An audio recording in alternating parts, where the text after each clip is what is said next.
Hi friends, இந்த panel வந்து motor வந்து ஆன் ஆகலைன்னு சொல்லியிருந்தாங்க. வந்து பார்த்தோம். க்ரீன் பட்டன் அழுத்தினா ஆனே ஆகலை. என்ன பிரச்சனைன்னு பார்ப்போம்னு ரெட் கலர் பட்டனில் கண்டினியூ கரெக்டாக இருக்கா அப்படின்னு பார்த்தேன். ரிலேலையும் கண்டினியூ கரெக்டாக இருக்கான்னு பார்த்தேன். எல்லாமே கரெக்டாக இருந்துச்சு. சரி, நோ வோல்ட் காயில் செக் பண்ணுவோம் அப்படின்னு கான்டாக்டோட நோ வோல்ட் காயில் செக் பண்ணும்போது பார்த்தீங்கன்னா ஒரு சைடு தான் சப்ளை வந்துச்சு. இது வந்து வைண்டிங் வந்து காயில் தான் இருக்கும். அதனால் ஒரு சைடு சப்ளை கொடுத்தாலே இன்னொரு சைடு வரணும். ஆனால் ரிட்டர்ன் சப்ளை வந்து வரல. ஸோ இப்போ இது வந்து நோ வோல்ட் காயில் தான் போயிருக்கும் அப்படின்னு நோ வோல்ட் காயில் மாற்றிடலான்னு நோ வோல்ட் காயில் வந்து கழட்டிட்டேன்.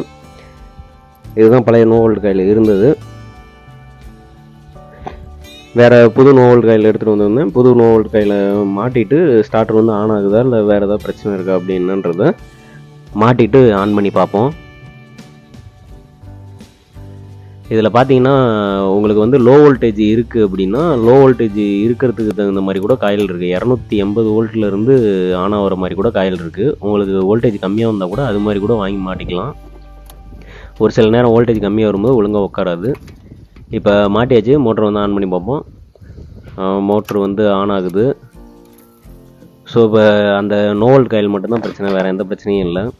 மோட்ரு வந்து வேறு இடத்துல தண்ணி போயிட்டுருக்கனால என்னால் காட்ட முடியல. ஸோ அந்த ஓஸில் வந்து லீக் ஆகிட்டுருக்கு, அதை மட்டும் காட்டுறேன். மோட்ரு வந்து ரன் ஆகிட்டு தான் இருக்குது. சரி, ஓகே ஃப்ரெண்ட்ஸ், நெக்ஸ்ட் வீடியோவில் மீட் பண்ணுவோம். இந்த வீடியோ பிடிச்சிருந்தா லைக் பண்ணுங்கள். இந்த மாதிரி ப்ராடக்ட் ஏதாவது வேணும்னா எனக்கு வாட்ஸ்அப் நம்பர் கொடுக்குறேன். வாட்ஸ்அப்பில் மெசேஜ் பண்ணுங்கள். சரி, ஓகே ஃப்ரெண்ட்ஸ், பாய்.